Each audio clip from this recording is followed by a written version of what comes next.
Sorry, is it better? Is that too loud? Is that better? Like this? Okay. The government support for the arts, as it sounds like it is here, has really dropped since the 80s.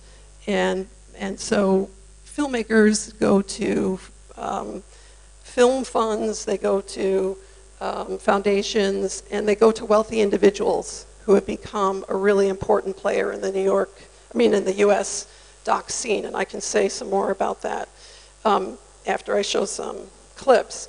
Well, one of the effects of that kind of entrance of those sort of players into the business of film is that there's pressure to conform to certain kinds of stories that get told, and stories have to follow a kind of narrative, traditional narrative structure, 3 acts, character development, and things that a lot of documentaries maybe don't want to adhere to that. There are many different modes of documentary, like essay films and observational documentaries, and sort of expository documentaries where they're making a case. And some of the most beautiful early work was expository, made in England. So this kind of imposition of this convention has become a big issue for filmmakers. It can be seen as very hegemonic. And in fact, I was just invited to go to a conference in California with other documentary people, and it's the sort of call for papers is on the theme of against story, which is to kind of push back a little bit on this emphasis on a certain, and it's not sort of story in an experimental way or your own way, it's a certain kind of story. So we'll see how far they get with that. So I wanted to talk a little bit about some of the areas, the stories that I've been interested in my work. I have been very interested in the intersection of race and gender and class, sexuality. Some of my early work is about that. And I've been very interested in refugees, continue to be interested in that.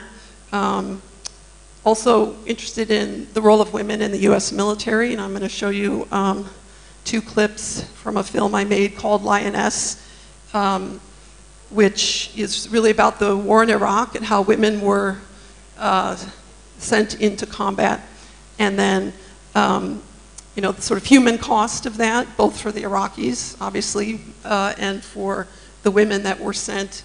And because at the time, these sorts of jobs were not technically allowed by DoD, Department of Defense policy, they were sent out into situations to calm the women and children who were the Iraqi women, and they didn't want the American men getting involved and touching the women or going near them. So the American women ended up being the kind of interface in these situations. So, but they weren't trained for some of these duties, and so when they came back, it wasn't on their sort of military resume, and so when they would present at a hospital, a VA hospital, or make claims, disability claims, they'd say, well, it's not on your resume. It's not on your thing. You didn't really do this work. So for me, it was really about, and my directing partner, for us, it was really about the work that the women had done and needed to be recognized for it. And then the third area, another area that I'm interested in is sort of the US incarceration system and the kind of draconian measures that are taken and the racialized aspect of that. And I'll show you a clip from a current project. So yeah, as far as just to set up the first clip, it sorts of the introduction to the film is what I'm going to start with. And one of the things that we were not interested in making an argument against the war. We weren't interested in using the role of women and what they had done as a way to make an argument against the war. We were really interested in the kind of messy, unexpected consequences and the sort of stakes for all the players in it. And when we were raising money for this from foundations like Sundance, we got a Sundance documentary grant, which was very generous.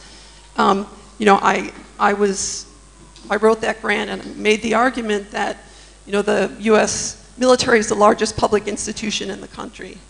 And so, you know, taxpayer funded. So we need to know what they're doing in our name.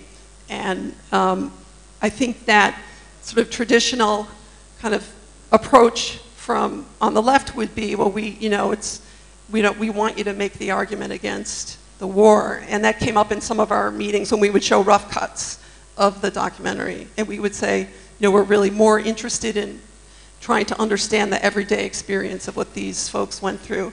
And in a way, the politics will speak for themselves. We see it as a political film, but it's implicit and instead of kind of explicit. And you know, so the argument was, we need to know what women are doing over there, and we need to be able to hold those who are sending them out unprepared accountable. And we need to have a national conversation about the war, which in the aftermath of 9/11 was really difficult. It was really, really difficult to talk about what was happening and really to challenge, you know, the U.S. decision to invade Iraq. And meaning even the media was sort of cowed into not saying very much. So that was the moment when we started to work on this project. So can we show the first clip? Can you show the first clip? And dim the lights, please? Thank you.